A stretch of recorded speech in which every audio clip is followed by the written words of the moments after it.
Let's go! Mauna na kayo mga pre, magkikita peren tayo sa unahan hahaha. Tingnan nyo mga katroy, nahabol ko peren si kuyang naka-blue sa kanan kahit chill ride lang tayo hahaha.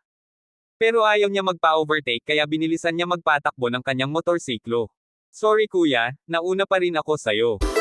Sa unahan, may makikita tayong dambuhalang truck na kakaliwa sa gitna ng kalsada. Bilis bilis bilis. Uy manong driver ng truck, bilasan mo at naiihi na ako. Buti at nakinig sa atin ang driver ng truck hahaha, natakot siguro baka sagasaan ko siya. At dito, maluwag ang kalsada kaya harurutin ko na muna chill lang.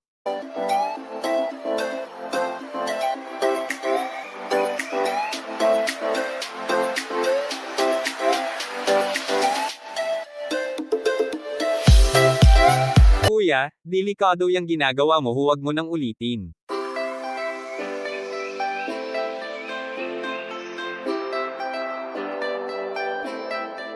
At dito nakita kong naka-green pa ang stoplight kaya binilisan ko na ang pagmamaniho.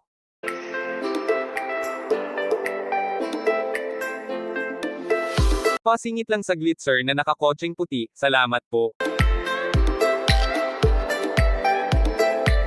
Dahil mabagal sila, inunahan ko na.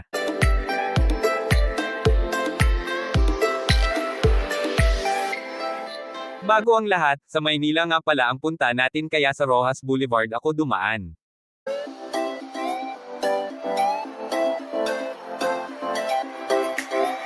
Takbong pogi lang tayo mga katroy, mahirap nang matikita ng overspeedan kahit mabagal lang takbo natin wow ha.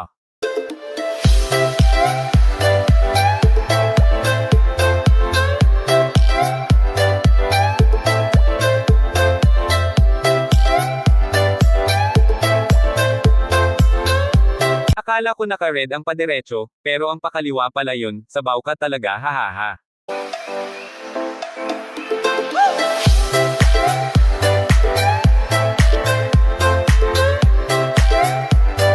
Ano yan sir, huli ba?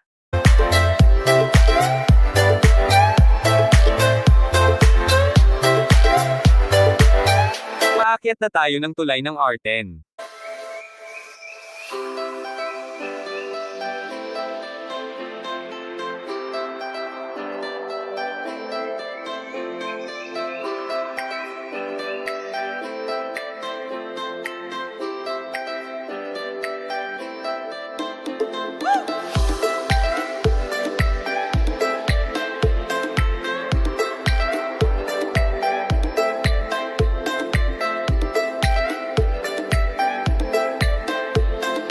Kuya mag-ingat sa pagtawid gamit ang tricycle, nasa Roxas Boulevard ka, baka magkanda hiwa-hiwalay yang sidecar mo, huwag pasaway.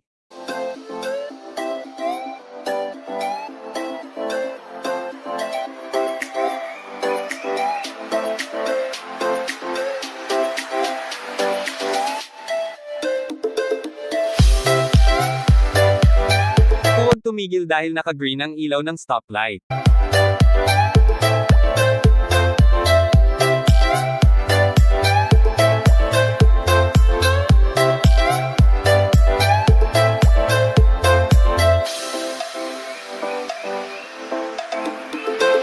Ang galing mo hahaha.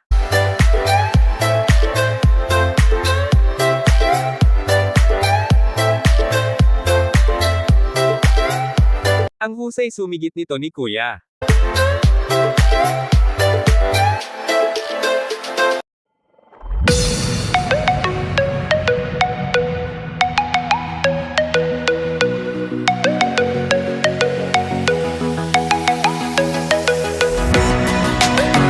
At dito kakaliwa na tayo, pero sa sobrang init ng panahon, makisilong muna sa puno saglit.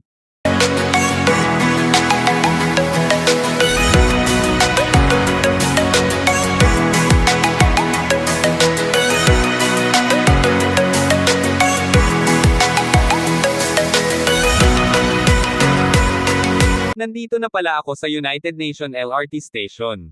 Hanggang dito na lang, at nasayang ko na naman ang 4 na minuto ng oras sa buhay nyo hahaha. Paki-like, follow and share. Salamat.